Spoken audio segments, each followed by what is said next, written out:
Ayan. Chococeratum. Kasi yung ganyan ko dati, napabayaan ko namatay. Nalusaw. Tapos, yung kasama niyan ay ito. Kaso nagsunog na, hindi ko alam kung bakit eh. Nasa lilim naman siya. Nakalimutan ko pangalan nito. Pero ayan, magkakadahon na siya ulit na bago. Ayan, nasunog yung ibang dahon, nalusaw din oh. Hindi ko alam kung bakit. At merong ako, caladium. Ayun. May caladium bulb pala yung lupang na ilagay ko doon. So, okay lang. Kasi ito, tinanggal natin yung mga kasi kaya ako inukulong yung mga aso kasi yung mga kalateya ko dyan, naubos lahat ng dahon. Kasi naubos lahat ng dahon. Ito nga oh, buti nga ito may natira pa oh. Nandito na, pinaglalagay ko sila doon. Mamaya papakita ko sa inyo. Ito yung isa. Ayan oh.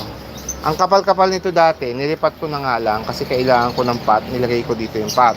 Kasi itong Prince of Orange natin na malaki na ito, mahaba na siya. Nahulog siya galing doon. So ayun yung mother. Kinat ko kahapon din. Tapos ito na yung top cut niya. Ang daming plants, love sabi ni Charching. Ay oo.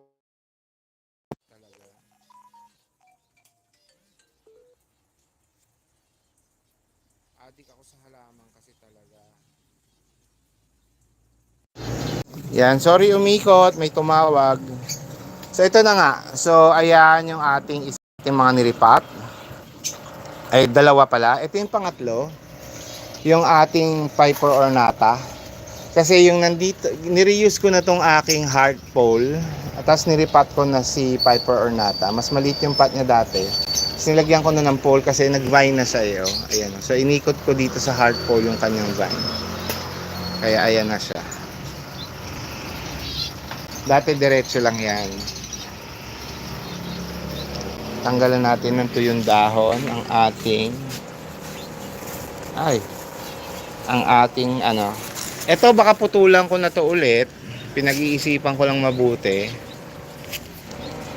kasi wala pa tayong pot na malaki ulit. So kailangan natin isa pang pot na malaki. At baka magsimula na ako magbenta ng gigantium.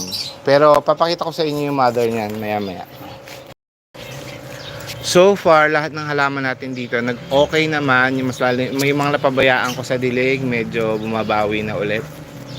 Yung mga nandun sa ibabaw, ayan, naglalakihan na rin except yung ating mga linet at saka sitting princess. Medyo nasusunog, natutuyot ng maaga.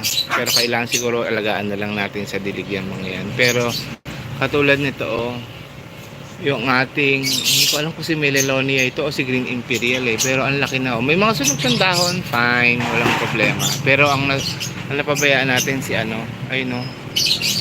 si ano pangalan niya? Nalimutan ko pangalan niya, natuyutan na yung dahon. Tapos pati ito yung aking anong tawag dito?